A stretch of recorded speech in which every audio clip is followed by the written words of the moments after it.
All right, Doom v Vamus v Vamus Epicureans. This kind of is the Marvel Epic Collection podcast. Anyway, real quick, I'm Nick Smith. I'm joined by.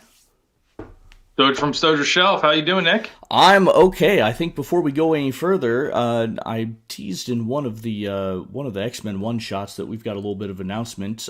We've decided to change our name. As of right now, it says up above us Marvel Epic Collection podcast. But should I just switch it to the new intro and then we'll go from there? Let's do it. All right, here we go.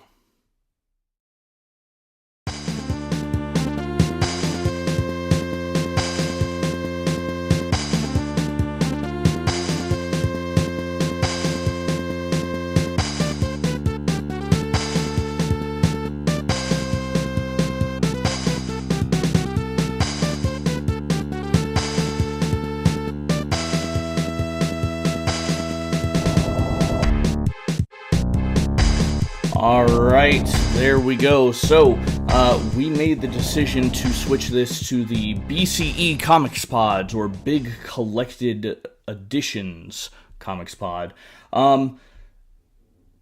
Let's see. Part of the reason for this is we recognize, even from the start, that our name was incredibly close to Curtis Finley's Epic Marvel podcast. We had conversations about that. We even talked to Curtis about that, and we kind of decided to go with it anyway.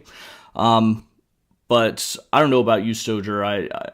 I know I was the one that was kind of pushing that name originally because that was my original thought, but as it went along, it just got more confusing. We don't want to confuse ourselves with what Curtis is doing. Yeah, and I think kind of not using the Marvel name in there too gives us a little bit more flexibility with talking about Omnis or from DC or other companies, as well as DC Finest. I think, we kind of started talking about this in the August time frame, and DC's really been knocking it out of the park with those DC Finest all year long, and I think they get enough volumes out where some of those might interest you for us to kind of talk through some of those and do a review. So we didn't want to limit ourselves with just Marvel, even though that's probably 95% of the focus going forward. Yeah, I'm sorry. I am a Marvel zombie. I'm trying to get all of the epics, and I'm getting the finest of the ones that I'm interested in. So I do want to have that option to occasionally read one of the DC finest, because I found that since we've started doing this podcast, the trade paperbacks I'm reading are pretty much just the ones that we're doing for the show, and it's mostly a time factor. It's not like doing the show is taking a whole lot of time away from my reading, but I want to make sure that I'm reading the ones for the show so I'm prepared, and so that's just kind of what's in my loop. So yeah, I want to be able to add some of those DC finest in. I know you are an Omni collector, and while I have a few Omnibus or Omnis, that's my cat. I probably should have let her out before we started recording. Oh well. She's going to do that the whole time, I bet. Anyway, I have a few Omnis, but I don't have a whole lot. So we will occasionally get some omnibuses in, I think, when it's relevant, but it may not be as much as the Marvel Epics. Yeah, for me, it's always been about just kind of getting the full run on the shelf. And while I prefer Epics and the DC Finest, because it's just easier to hold and read, sometimes Omnis are cheaper or more available or what have you. So, I look at something like Fantastic Four, where I pretty much have the full run up until Heroes Reborn and beyond. Actually, I mean, pretty much up until Secret Wars, the newer Secret Wars of Fantastic Four as a straight run. I'm only missing, I think, like 30 or 40 issues. So, having to be able to do that, they haven't released that stuff in Epic format yet. So I have, what's that, the Burn Omnis for that, Wait and Where to Go, the Miller and Hitch, and then the Bagley, and I forget who's doing the writing for that run, but anyway, so that I'm good with that once I have that. But yeah, definitely prefer the Epic formats. Yep. No, Firmly agree. So yeah, nothing's really changing going forward other than name change, opening things up a little bit. So that's that. Anyway, Stoger, we have been doing individual recordings for gosh, it feels like most of the month of December. How have you been, man? I mean, not too bad. I mean, Santa delivered the flu to our house, so we had my middle child had kind of a crappy Christmas because Mm, he was home on Christmas Day, and laying. I mean, he got to open gifts fine, and I think like after the adrenaline surge of opening the gifts, everything kind of hit him. So, my daughter kind of came down with it a little bit, but she was down for a day. So we had. I mean, he's just kind of coming out of it mm. now, right? Like he's got asthma, so it took a while. So that kind of sucked. But the family was kind of all together, so can't complain too much. How about yourself? Yeah, doing okay. Everyone knows about my fractured fibula problem, so just continuing to deal with that. Managed to go out and visit family in Colorado. I had I had desires of going up to Mile High Comics because I hadn't been there in ages, but it's so hard for me to get around that I just decided, nope, that's not worth it. Yeah, mostly just kind of sitting around with family, keeping my leg up as I wait to come back and eventually see a doctor. But speaking of Christmas, did you get a good haul? Did you get anything comic worthy? So, I got a few things. There wasn't like a huge, stack of books under the tree. I think that mainly is because I buy them for myself all the time. Yep. So, but I do have some things here. So I guess I had put my in stock trades wish list in my family Pollyannas. We kind of do a fat Pollyanna on both sides of the family, my wife's side and my side. Um, You might but need to explain that. forgot how. I'm sorry. Yeah, What do you mean by a Pollyanna? yeah, that's so basically instead of like everybody buying a gift for everyone else. And you put your names in a hat. We do it virtually with this Elfster app. But you put your names in a hat, you pick out a name, and then you're supposed to secretly buy that person a gift. Got it. And then you're only buying for one person, and there's like usually a price limit and things like that. Hmm. So it doesn't work out terribly well because like we set draw restrictions, so it's like my wife's side of the family, you get, she's got two sisters, her dad, and my niece is involved. So that's four people there, six people when you count my wife and I. There's only so many interactions that you can have there. So you end up buying for like a similar person all the time. But, like I'm not picking my wife's name out of the hat because that would be silly. I'm already buying for her Right. separately and things like that. So but I had forgotten with in-stock trades that like their shipping, just is not the same as Amazon when I put my wish list out there. So I haven't gotten these yet. So in my gift, I had gotten a little printouts of so I'm getting the Iron Man Epic, and then because in-stock trades is cheap, right? We had I think a $65 limit. So I'm also getting the Avengers versus Aliens, which I've seen online is pretty good. This Books of Doom, Mm. um, and then the DC Compact editions. Do you have any of those? I do not. I've been tempted to buy some because I read the Hush storyline when it first came out, and I kind of wanted to revisit that, and I saw that was in compact, but there are a few others that I saw, but haven't yet. So I'm getting Deceased, which is their zombie storyline. The compact editions are great. Like I love these, but they're not anything I ever want to collect. Like I love them because they're $10. Some of them are thicker and thinner than others. So sometimes the $10 doesn't feel like much, and sometimes it feels like a lot. Um, I buy them to give them away, to be Mm. honest with you. Like, so I've given a couple away. I give them, to my kids when we got on a plane, and I was like, hey, destroy it, do whatever you want with it. It's $10, right? It's not even $10 because when you get them on in stock trades, they're like six. You get them at some sort of discount. And I gave a couple to my nephew for Christmas this year too. And I'll buy them for like storylines I just want to kind of check out and flip through. So they're great cheap books. I think that they should be in every airport. I mean, they're Mm. just like they're an impulse buy. Like I mean, and The way they're so comics used to small. be. Yeah. Yeah, yeah. But it's a whole storyline, right? I mean, Hmm. this one I'm holding in my hand is Catwoman by Ed Brubaker. I haven't read this one yet, but this is 10 issues in this. So it's relatively thick. I had what's the other one I got? I got Kingdom Come down here, and then the ones I gave away were All-Star Superman and it was either Batman Hush or the Batman Court of Owls. I think it was Court of Owls that Hmm. I had. Now, So I Marvel. got those.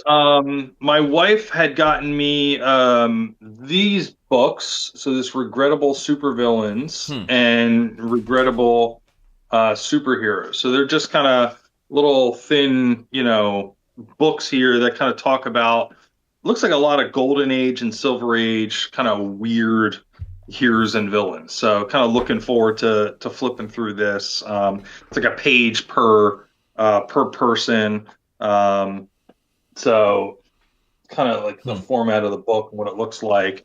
You'll see people in here like Matter Eating Lad, which is a Legions of Superheroes guy, which is always an interesting thing.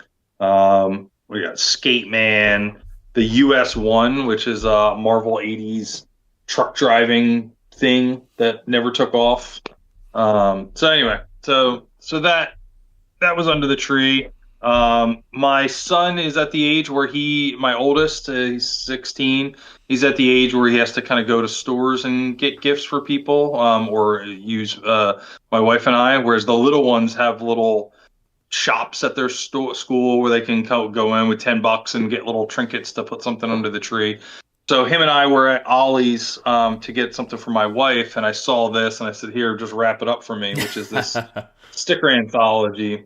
And I throw these in my notebooks because I use physical notebooks at work. I just like doing that. Hmm. But this book is great because it's just full of old Oh, school that is Marvel great. stickers, cover to cover. I mean, that's all it is. So, I don't know and what I I would had do a with them, but I like it. well, I throw them in my notebook and Sure. just put them Yeah. on random pages and stuff like that. So I had there was a book, I don't remember what it was called, but it had stickers in it and it had like 4 or 6 posters in it. That was this Marvel book and it had these types of stickers in it, but didn't have that many, right? Hmm. And it had a lot of the stickers that had like corny like they had like corny sayings in it. It was like they had these like 60s versions where like they were like saying these like word balloons and just I didn't like any of those, right? I like the plain, classic stickers, which is what's in this book. So I think that's great. And then 2 other books or 3 other books that I have here. I picked up on eBay myself, Black Panther Omnibus by Christopher Priest, Volume 2. So I had already gotten volume one at Ollie's really cheap, and when I saw that there's a company called I think it's Fanicles or something like that, that's been selling some overstocked Omnis really cheap, basically at Ollie's prices, 30-40 bucks for an omnibus, and they're away right now. So if you go looking for them, you're not going to find them until the end of the month. But they ship with like a little free gift, and I purchased from them twice, and they package really well and stuff like that.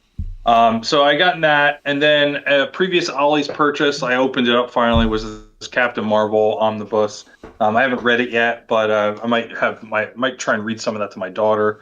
And then the last but not least is Fantastic Four Full Circle. Hmm. So this is by Alex Ross, but not in your typical Alex Ross painted style necessarily. So basically, the way that this you think about this book is like, what if Jack Kirby and Stan Lee wrote a Fantastic Four story last week? And it's kind of has that feel to it, a little bit of that Kirby-esque art style.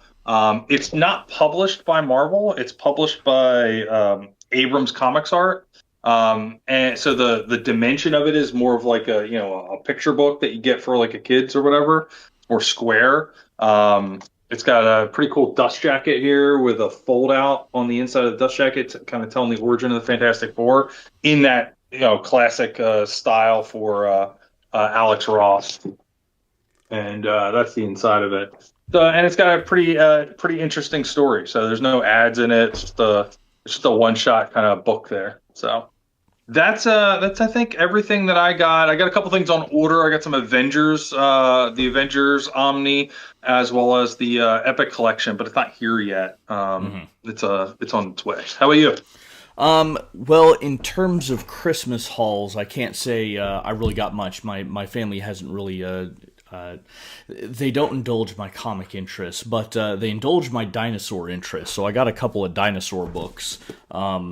Dinosaurs Rediscovered. So this has got it's got a lot of great illustrations in it, honestly. And then the last days of the dinosaurs. So talking about the asteroid extinction event and how do we know these things. And at least this one is has a lot of good footnotes. I don't know about the other one. So do some dino reading at some point when I'm not using my time reading comic books. In terms of comics, let's see. Should I just do a rundown of my own purchases? Because I went a little Yeah, might as crazy well. between All right. cheap discounts from in-stock trade, and then I hadn't really thought about it before, but this is kind of a good time of year for people who are clearing out collections, and so I ended up buying a bunch of things off of Reddit and Facebook Marketplace and that sort of stuff. Here, I'll, and Stojr, I know you can't see this because of how we do things. Here's, my remaining needs for my Epic collection, and I'm gonna cross some of these off now, so let's see. Paid a little more than I wanted to, but not as much as I was expecting. Heavy Metal, Avengers Volume 18. So this is 1987 to 1989. I don't really know much about this era, to be honest, but 80s Marvel is some of my favorite Marvel, so happy to find that one for a quasi-reasonable price.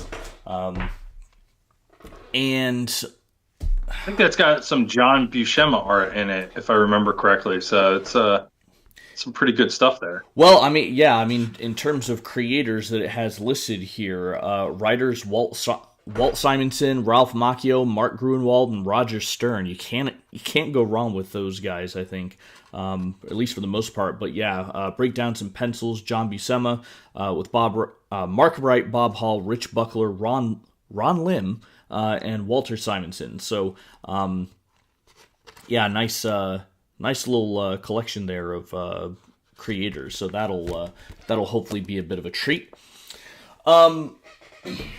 Let's see. I basically used the in-stock trade sale that they had to clear out all of the epics that they had that I was still missing, which pretty much meant a bunch of Captain America, because that was the last on my list that you can kind of see on my list there. I have a whole lot of Captain Americas there that I'm missing. So Volume 5, this is the Secret Empire. So I know about the Secret Empire from their involvement in Spider-Man in the 300s, the Moon Knight crossover thing. So that's about all I know. Volume 6, this is The Man Who Sold the United States. So, all right. Jack Kirby returns in this one, so I was flipping through this one earlier, and you can tell when Kirby comes back because the art just gets incredible. But it's also Jack Kirby writing, so that might temper things a little bit. Let's see. Streets of Poison, Volume 16. This is Grunwald writing, I believe, and I understand he has a good Captain America run, but I don't really know anything about it. Let's see. That's my only copy of Cap Epics. I have the Heroes Reborn era, and I have some Sam Wilson complete collections, but I picked up that one within the last 3 or 6 months too. That's the only one I got. Streets of Poison. Yeah, and again, I don't know anything about these, so I'm looking forward to reading them at some point. 2 more caps. Fighting Chance number 20.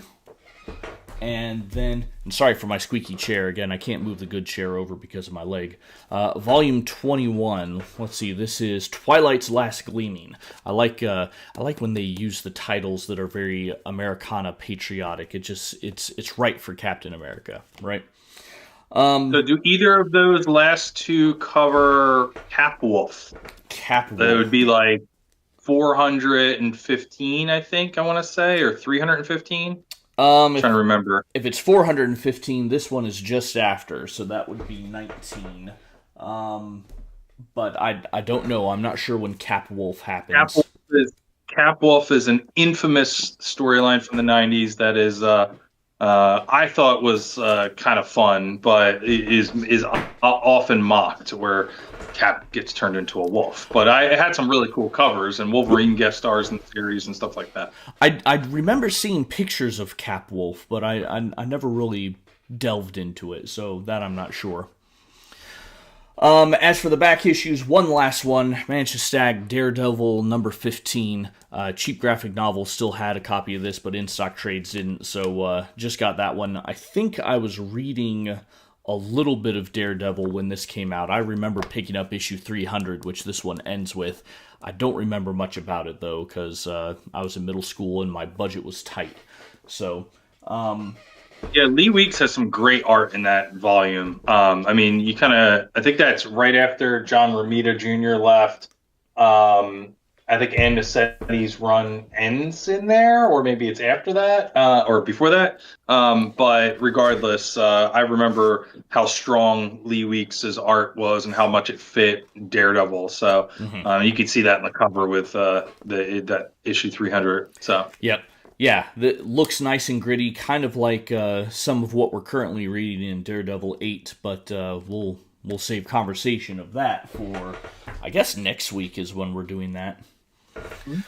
God, I'm just thinking about this. I'm buying all these epics. When am I going to find the time? So, all right, those are my cross offs for the Well, back issue. that's what these review shows are great for. I mean, for me, and that's why I like to mix up the sort of like required reading of like, hey, I never read this Golden Age one with something that's like enjoyable to read. Like for me, this Daredevil epic we're going through right now, it's like it's like a hot knife through butter. It's just easy to kind of read through, and enjoy that kind of storytelling.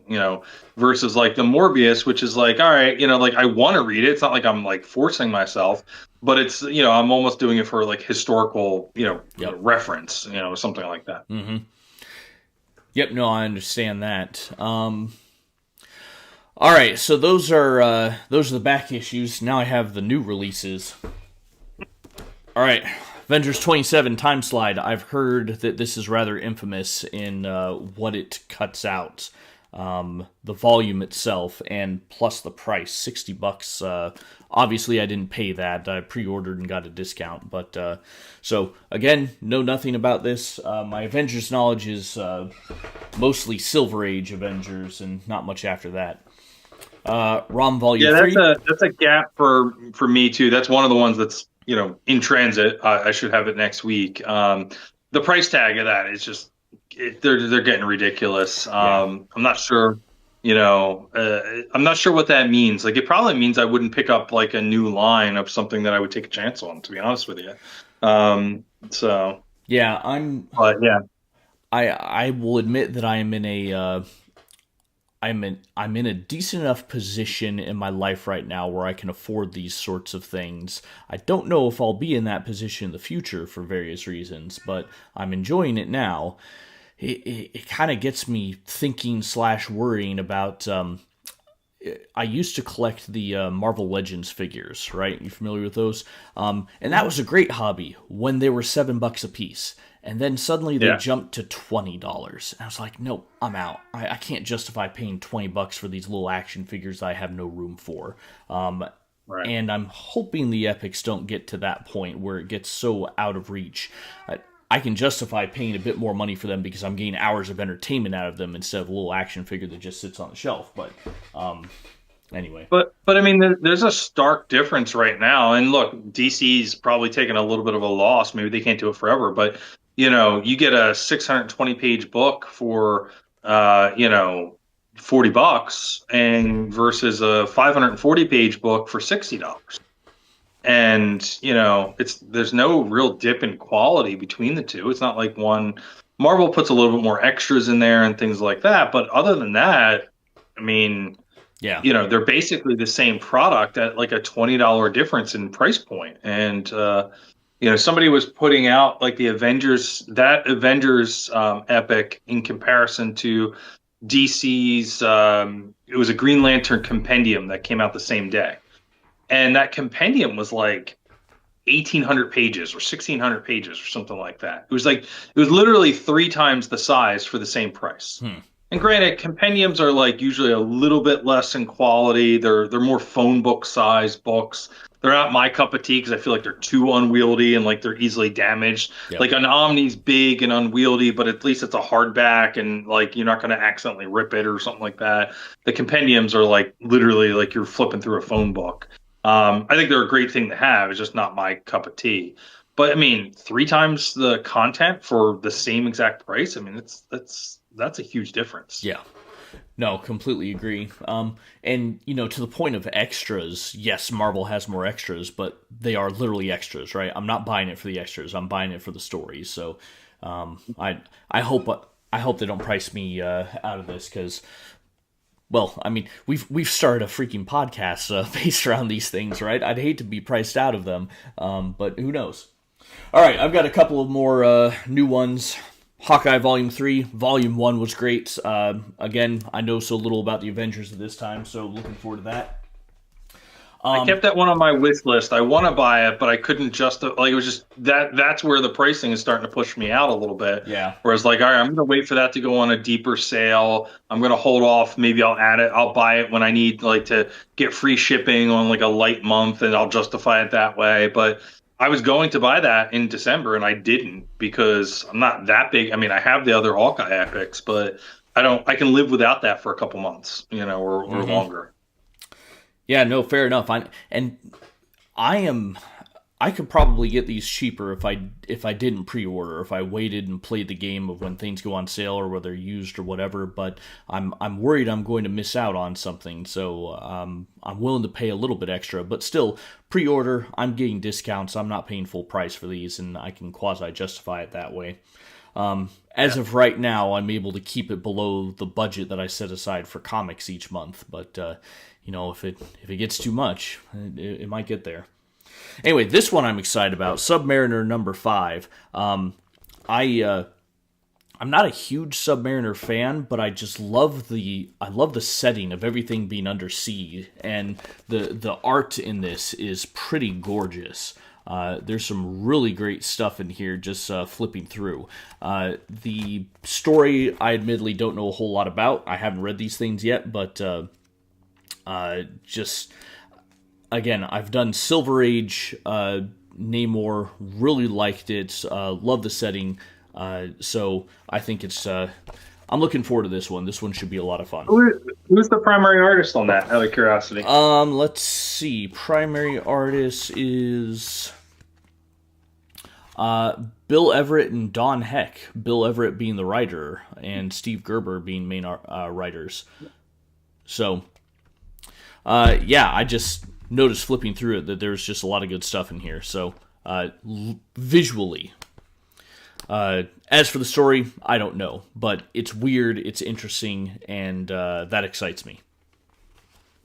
It's Nice. different, it's an underwater comic.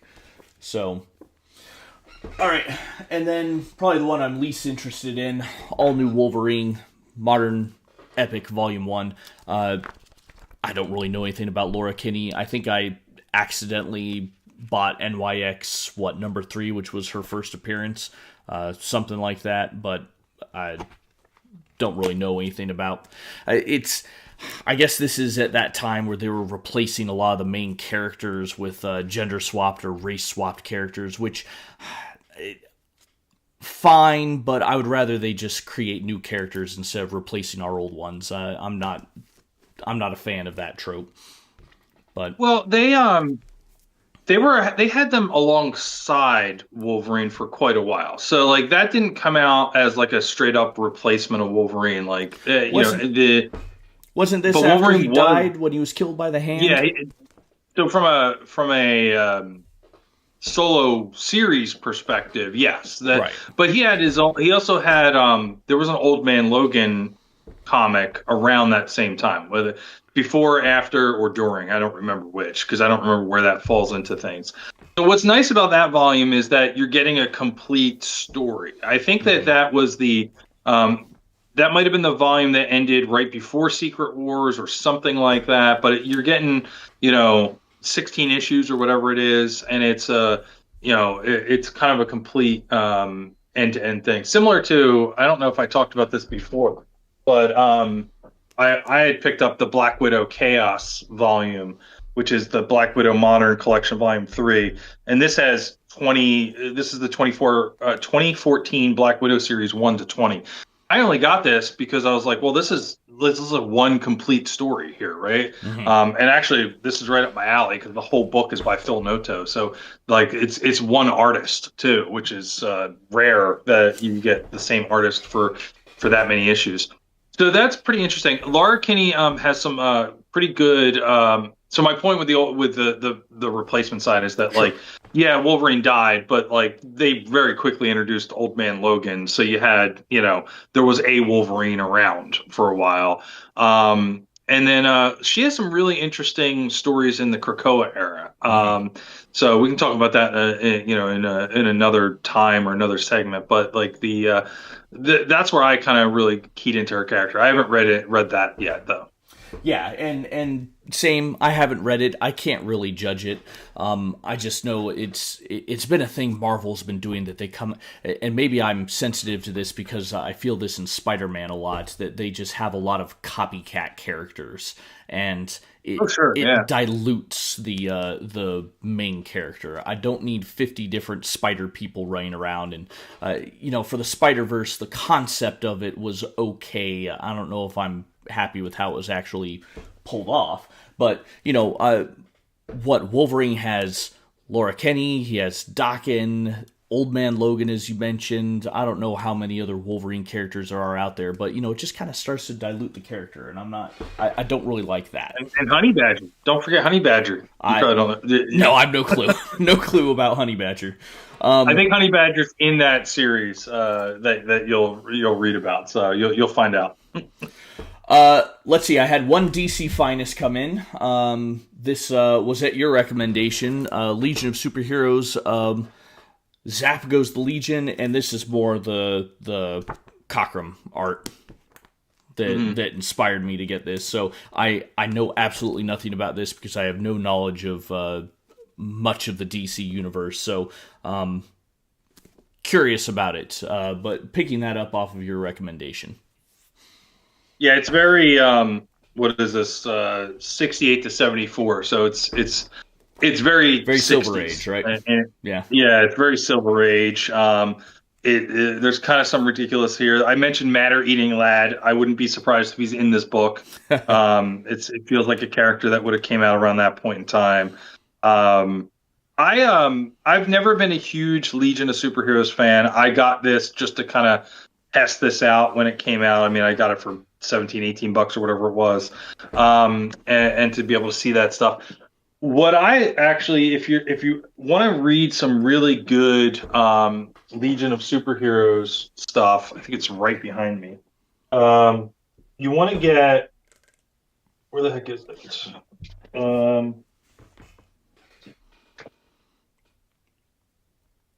Sorry, bear It's with all me for right. a second here. Yep, that's okay. It's like literally right in the middle of my back, so I was trying to see it. So there's a storyline, art by Gary Frank, which is amazing art, and this is Jeff Johns, his run on Superman. So this is from, I guess, the mid 2000s, late 2000, whatever that was. And so there's just some. This has Superman going into the future, interacting with the Legion of Superheroes. They have a pretty cool, like a trope or setup here where every time they have a person from the Legion, they have this little bubble that introduces who they are. so you're not like expected to know every character. Like Hmm. it's almost like you're like looking through some sort of filter where like it'll pop up and tell you who those different characters are. So if you kind of like the beginning of the Legion, check out something like this that shows you what they look like 50 years later or whatever it is. Well, and hearing you say that was written by Jeff Johns, that makes me interested. I've not read a whole lot of his stuff, but I am loving what he's doing right now with Redcoat and Geiger. Those that stuff with Image that is being put out, I really enjoy Okay. that. I think he's doing Rook Exodus as well. That's interesting. So yeah, I need to follow up on more Jeff Johns. His stuff is good. I mean, his Green Lantern stuff, which is around that same time, maybe right after he was on Superman here.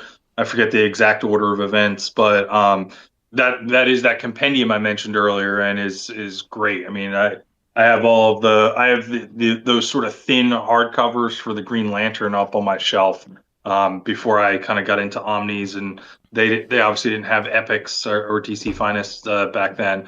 Although they are releasing that in or they have released some of it in epic sized. So they're not calling it DC Finest, Hmm. but DC's been also releasing thick trades kind of under the radar.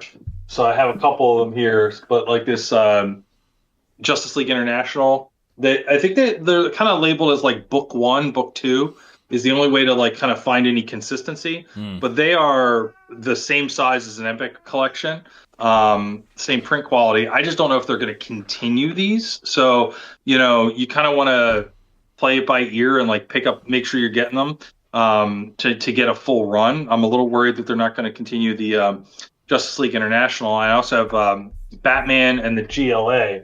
But with the GLA, these are at least there's a volume three solicited for in 2026 this year. So, Hmm. but anyway, they have at least one or two of the Jeff Johns Green Lantern run in that format if you want to kind of stay in the epic world, but start collecting that. Yeah, I'm kind of two minds because I am interested in reading that, but obviously I have this massive stack over here, and Lord knows all the other things that I've purchased and haven't read yet. So I might hold off until it's in a format that I really do want, such as Finest. Okay, I'm nearly done with my massive pile. Again, this is this tsunami month with all the deals and people selling things. I have 3 Omnis that I actually grabbed, and I would rather not have Omnis, but one, I don't foresee this ever becoming an epic. Maybe it will. I don't know much about it, but I got it cheap. Knights of Pendragon.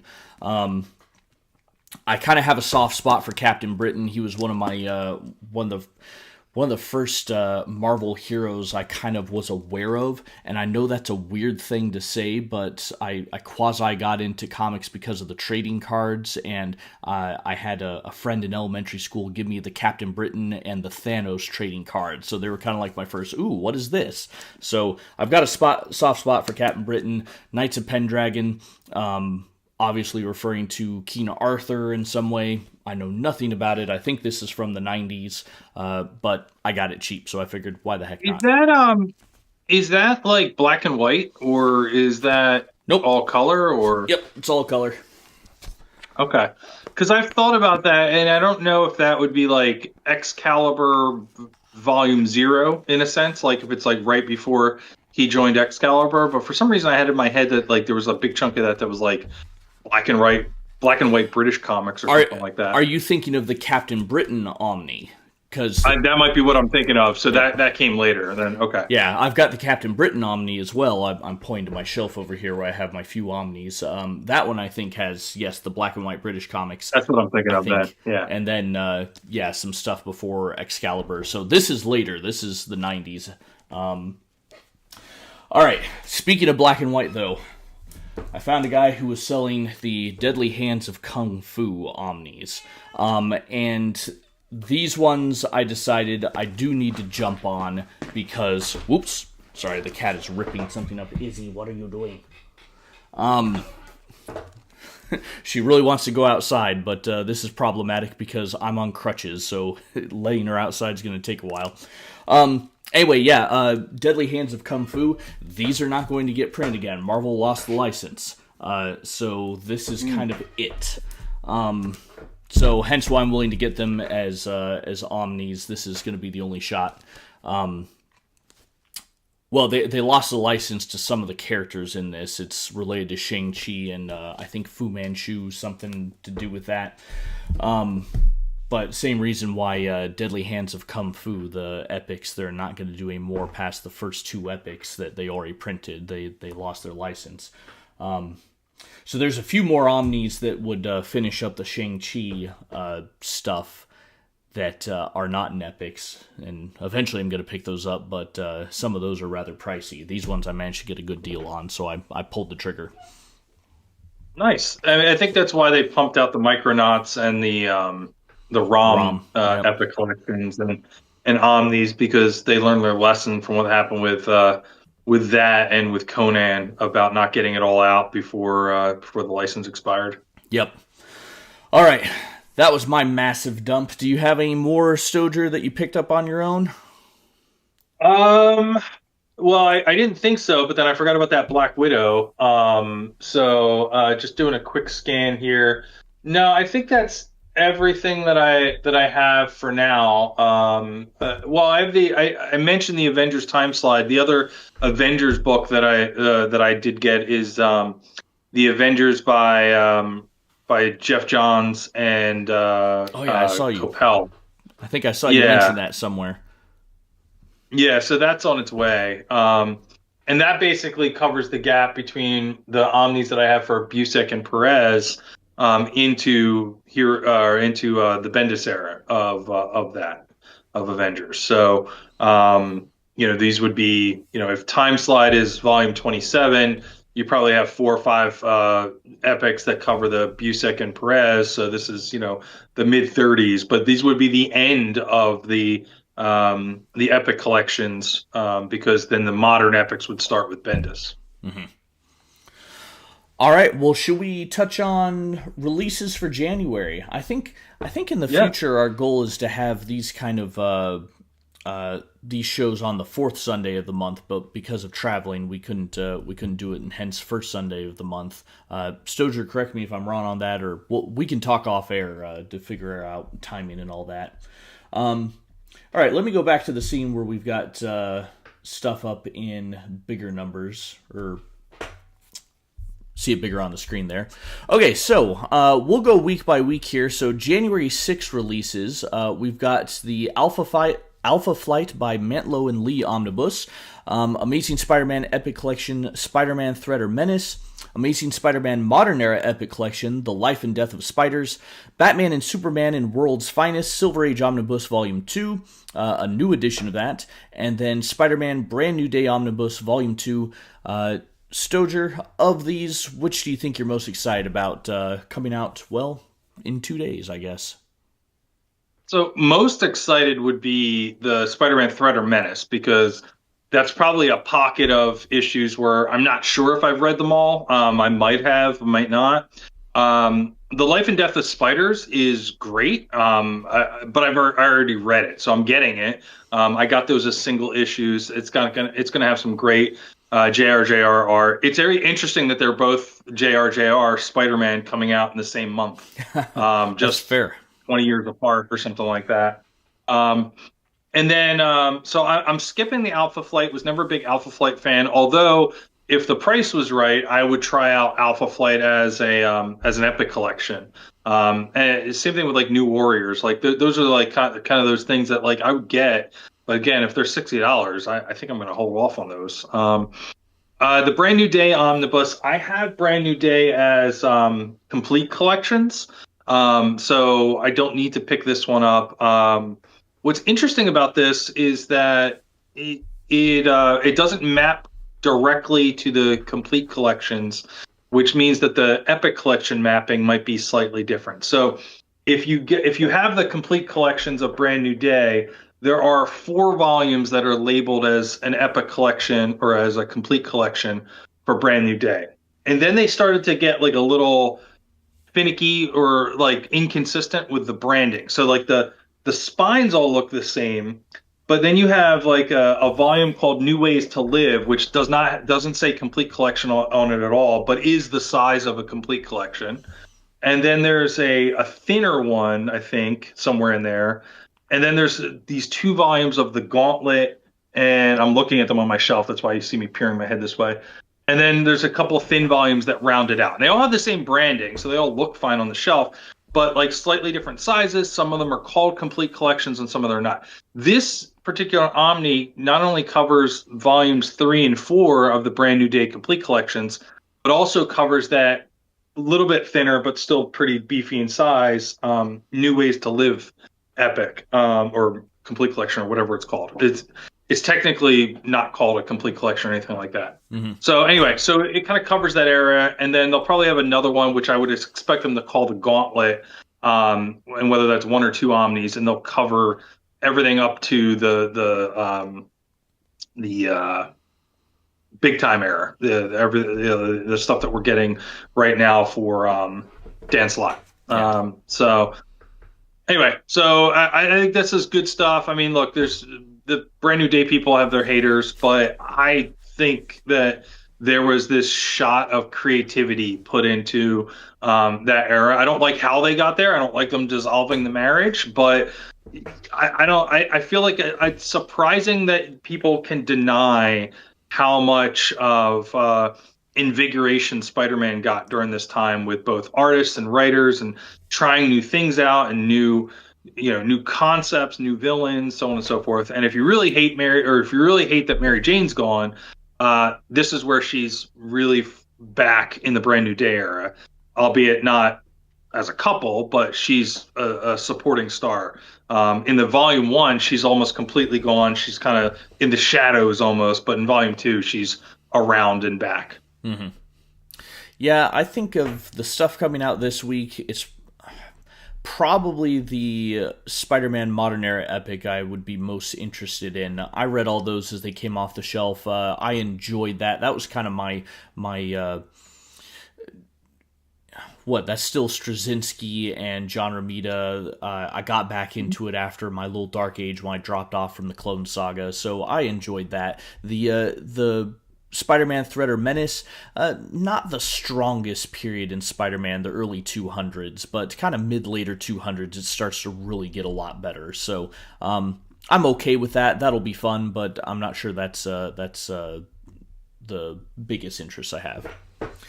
All right, everybody talks about the next volume, which is solicited for June or July, which is Nothing Can Stop the Juggernaut, right? So and that's a great storyline. That's directly after this volume. It's the next volume. Mm-hmm. All right, let's look at the following week. This is January 13th and 14th releases. Deadpool Modern Era Epic Collection Magnum Opus, Iron Man Armor Wars Omnibus, Secret Wars Battle World Omnibus Volume 2, X-Men Epic Collection Life Death, and the Savage Sword of Conan, the Original Comics Omnibus Volume 7. All right, which of these stand out to you, Stojr? Life Death. I mean, that's just the clear winner here for these from a storytelling perspective, from what I'm going to buy. I mean, I'm looking forward to that. It fills that gap in those volumes, and from the reading club perspective, it sets us up to kind of continue on through the Claremont era. The Battle World stuff is interesting to me. Like I've thought about collecting all of those volumes because they're nice little 4-part just vignettes into Battle World, all these different stories and different concepts and creators and stuff like that. I can't justify dropping that much cash on it. And the fact that there's 2 volumes of this is, there's 2 volumes of Battle World, and I think there might even be a War Zones one that they have to release still. It just shows the sheer amount of content. What's that? It's a bloated event.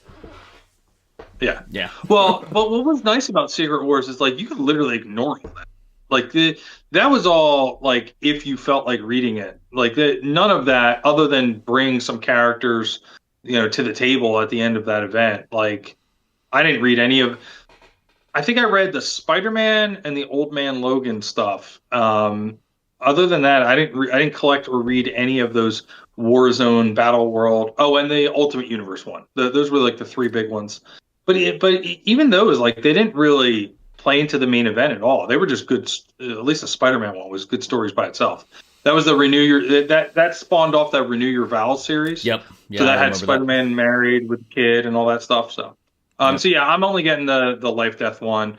I'm not collecting the Iron Man and Omnis. I haven't jumped on the Deadpool solo epic collections. What about you? Well, I read the Deadpool solo epics when the Deadpool Wolverine movie came out, so I am kind of interested in that because that's the first time I really read any Deadpool. I had enjoyed the movies, I was kind of familiar with the character, so I am kind of interested in this one to see where he evolves. But I'm still with you. The X-Men Epic Collection. I'm a little worried that my pre-order may not show up in time for when we have to cover it for the for the reading club, but we'll figure that out if that is the case. Um, Gosh, I would love to get the Savage Sword of Conan, but the Titan is pumping those Omnis out like crazy, and I don't know if I can keep up. I would rather have them in a trade paperback epic size anyway, rather than an omnibus. And I don't know if they're going to do that or not. I'm basically holding off on buying any of that Conan and crossing my fingers, hoping that they will put them out as paperback. So we just gotta wait and see. My cat agrees with me. I don't know if you can hear that or not. Um, all right, Very let's faint. very faint. It's it's not distracting. Silly kitten. All right, let's check out January 20th releases. A bit more coming out this month. DC Finest, The Doom Patrol, The Death of the Doom Patrol, Green Lantern by Robert Venditti, Omnibus Volume 2, Red Hulk, it's the Hulk Modern Era Epic Collection Code Red, which I guess has the Red Hulk in it, Ultimate X-Men Omnibus Volume 3, X-Men Epic Collection Bishop's Crossing, this is a reprint, and then Young Justice Omnibus Volume 2. I gotta say, I should have said this before we started.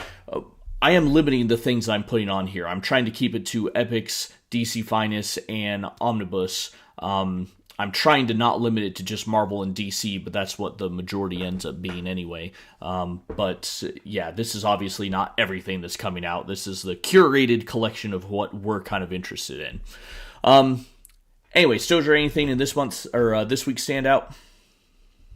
Um, so I'm not buying anything from this week. So I haven't jumped on the Doom Patrol bandwagon.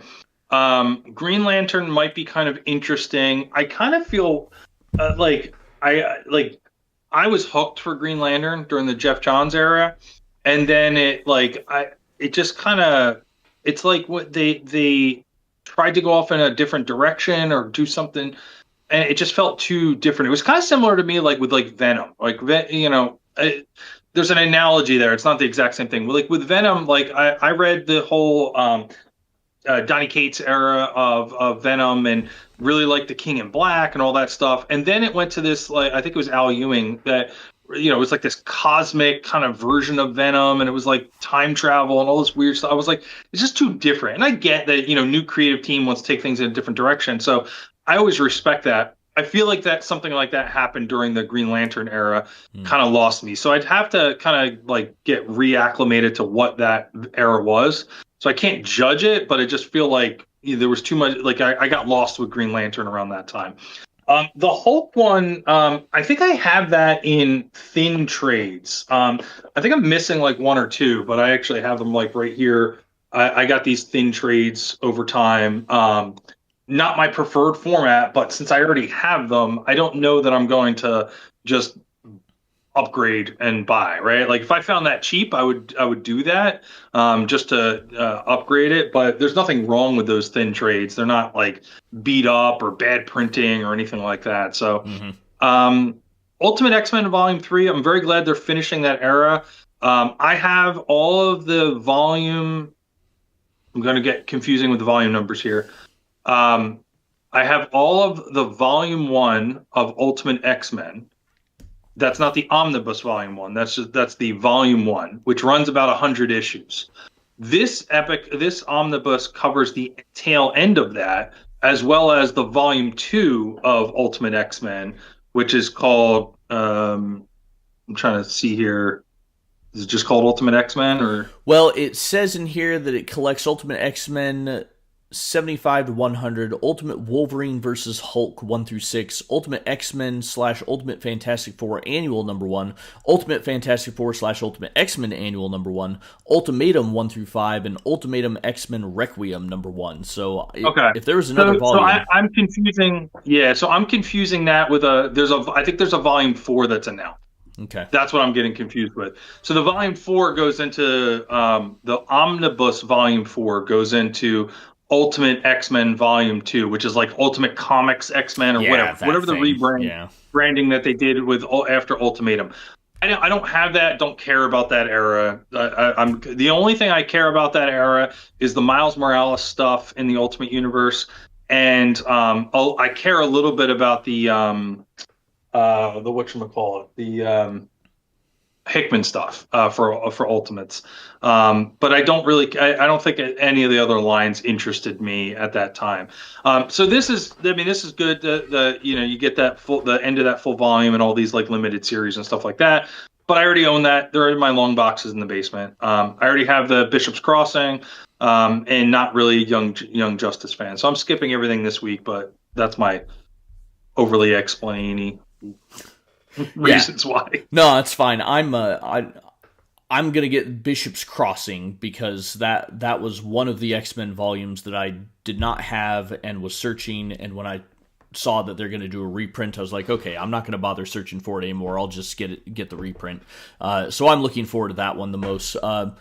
The modern Hulk stuff, I dropped off Hulk by that point. I was reading it during World War Hulk and so forth, and Hulk is another one of those big blind spots for me. I don't really know a whole lot about the Hulk, and the only reason why I have all of the Hulk epics is some dude was unloading his collection on Facebook for a very reasonable price, and so I just jumped on it. So,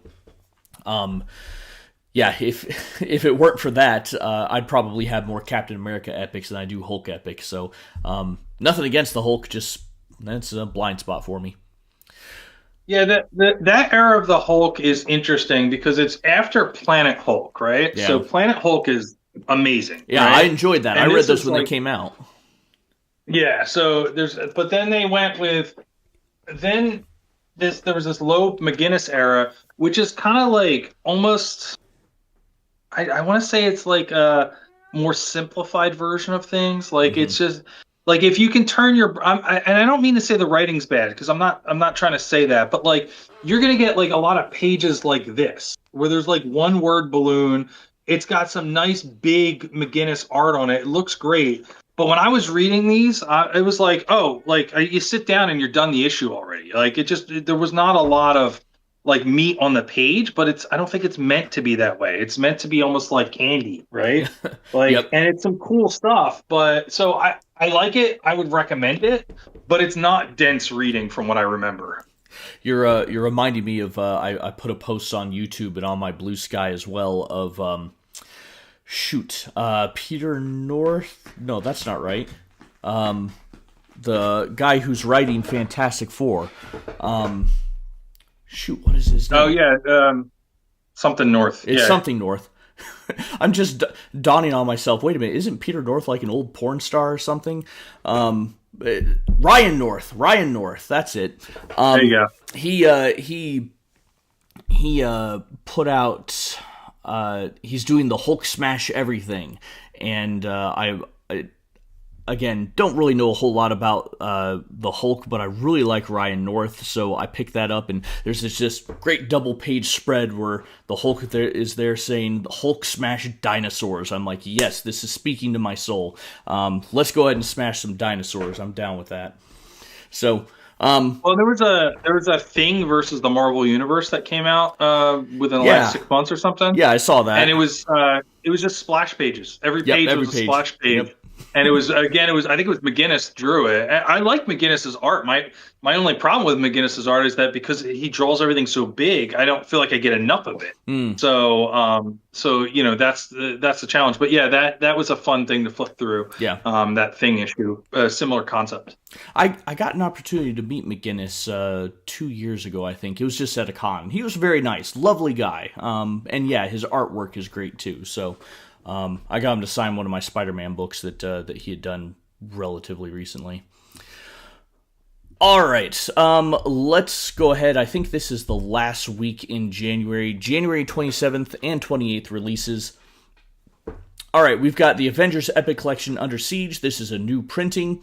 DC Finest Batman, The Case of the Chemical Syndicate.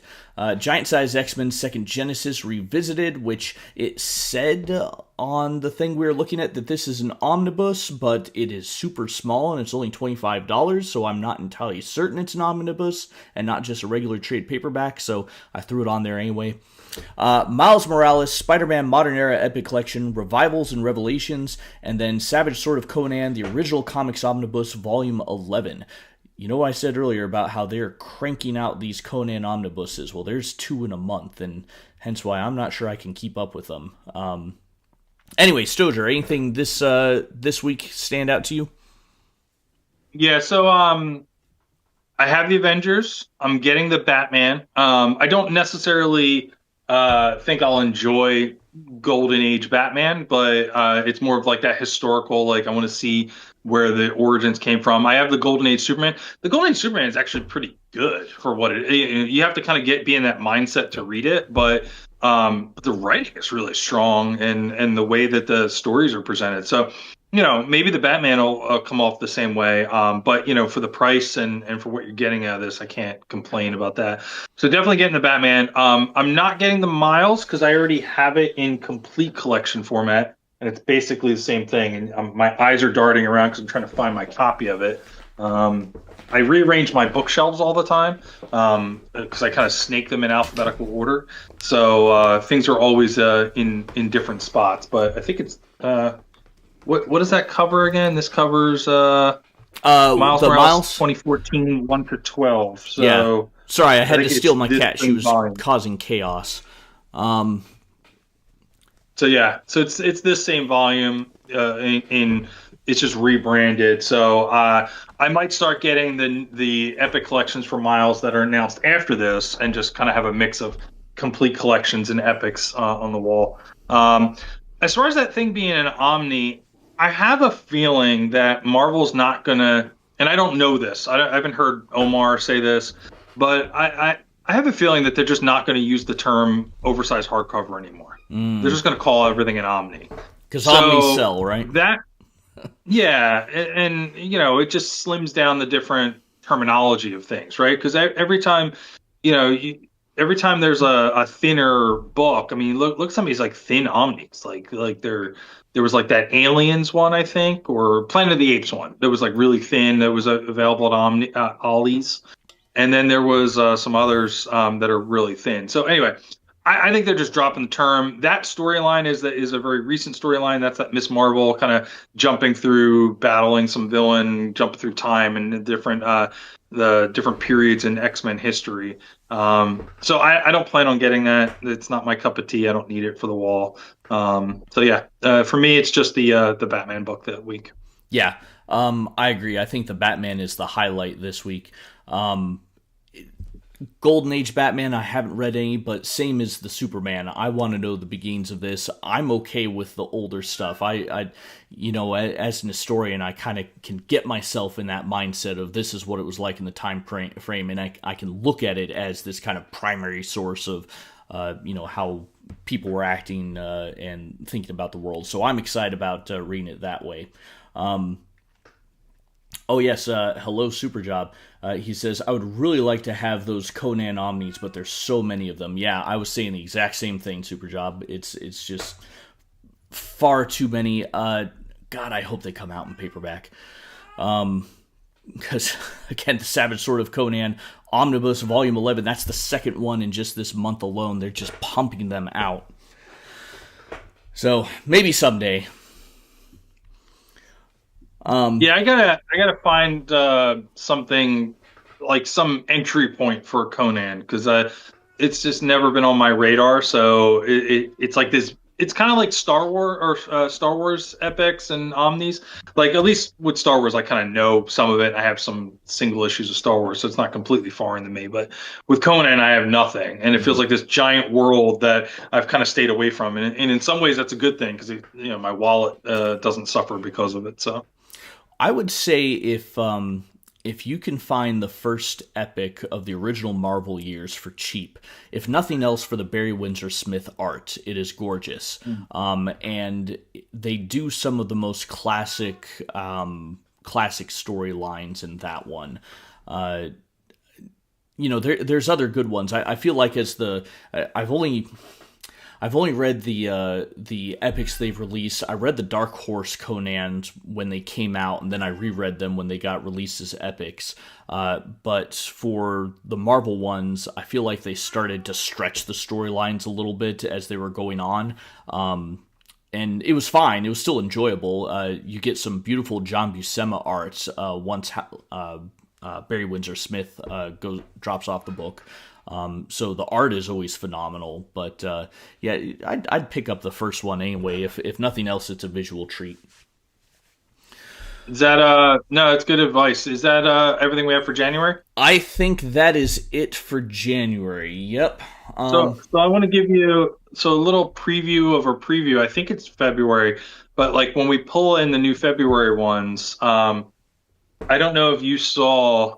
I think it's February, it might be March, but when we pull that, they won't be listed as DC Finest or Epic Collections, but the latest X-Men event has been solicited in thick trades, as Okay. I understand it, from what I read on Omar's preview show, for that Age of Revelations.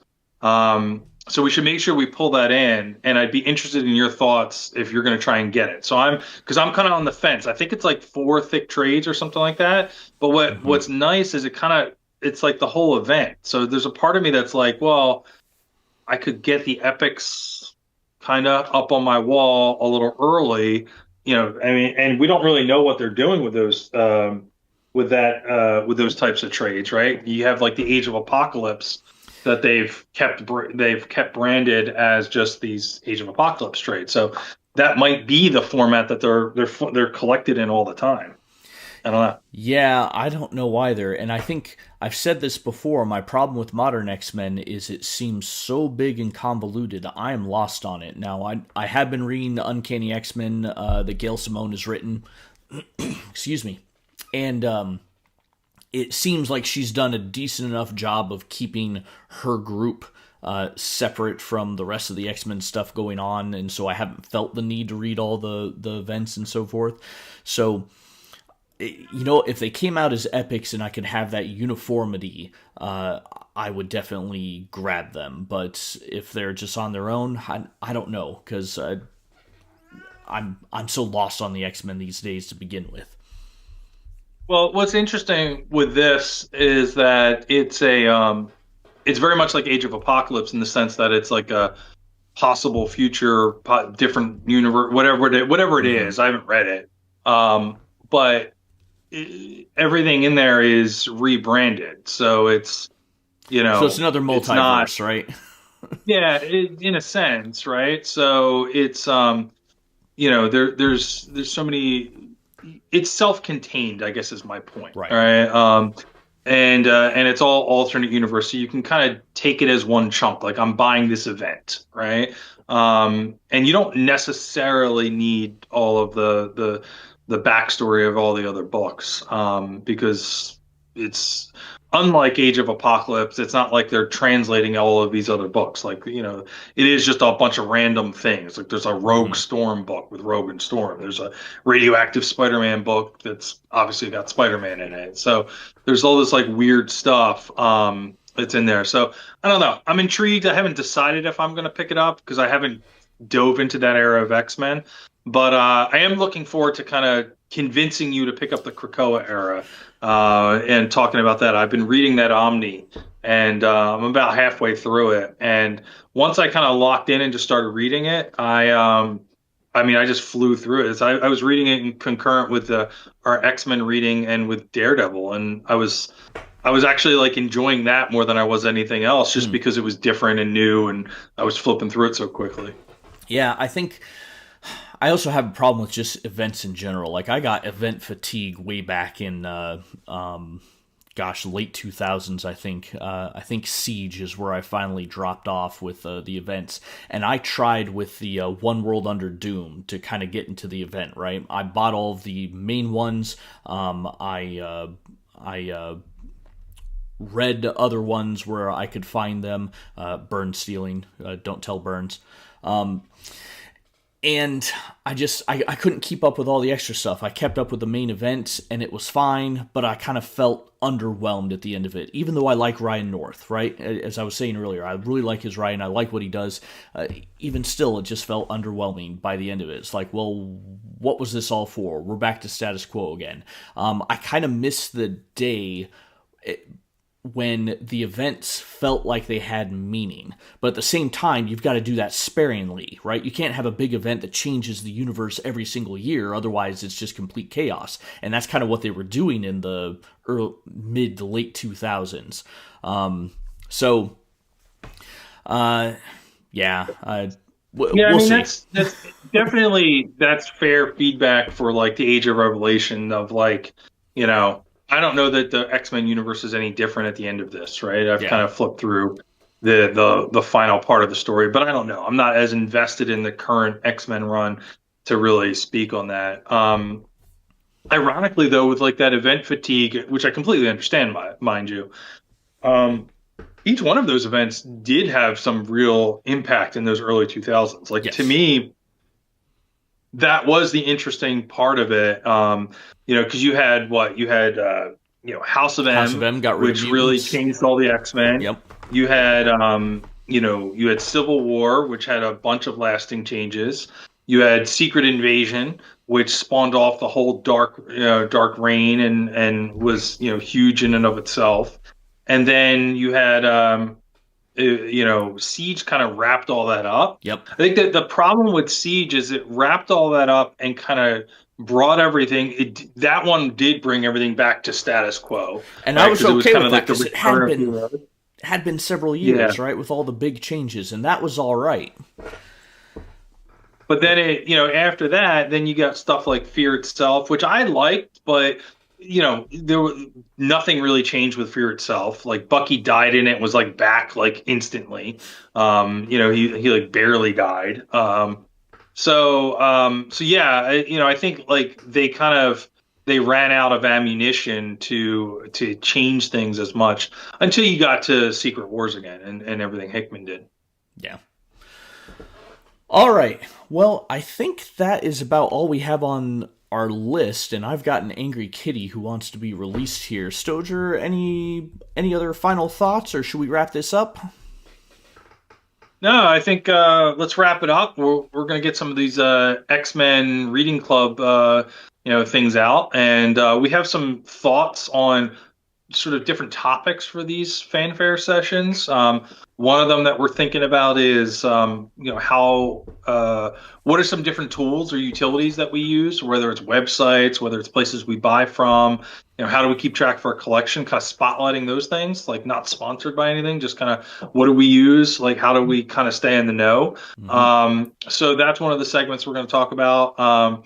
We need to figure out some of the technology stuff around like maybe some like blind rankings.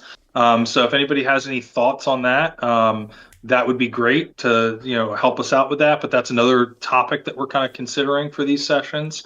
And I threw one out there, which I kind of alluded to just now a few minutes ago, which is kind of picking a book or a storyline and kind of trying to sell it to the other person, right? Like Mm-hmm. how do I convince you to read Dan Slott or Krakoa or something like that, right? And kind of maybe go into a little bit of depth of that over a few minutes. So those are just some ideas that we have for this kind of stuff. Yep. So absolutely, look forward to some of that stuff in the future. Again, I think our goal is to continue second Sunday of every month doing a full epic read through. So next Sunday we're going to be reading Daredevil Volume 8 to Dare the Devil. Every fourth Sunday of the month, we're going to do another one of these fanfares or a fun and games or something like that. And then, of course, every day we're going to release those epic, let's see, the Reading Club, the X-Men Reading Club that Curtis Finley is doing at the Epic Marvel Podcast, which, again, one more reminder, we decided to change our name. We're BCE Comics Pod. Kind of a pun, big collected editions, but also a little history related there. Gonna have to start calling everyone Ancient Ones instead of Epicureans, right? Just in case, realizing the age we grew up in, we grew up with BC and AD as the definers of which side of year one you were on, but they've kind of more recently changed it in the history world. So BCE is before the Common Era, which is the same as BC. It's the same thing. All right, I think that is it. Again, if you guys enjoy this, follow us on YouTube, listen to our audio pages. Super Jop, appreciate you being there. And also, let's see, Martez. Martez has been commenting on a bunch of stuff. We're happy to have you guys out there. Anyone else watching, listening, we greatly appreciate it. And we will, well, I guess... have a one-shot out later today and do another one of these live streams next Sunday. All right. See you all next time. All right, see you guys.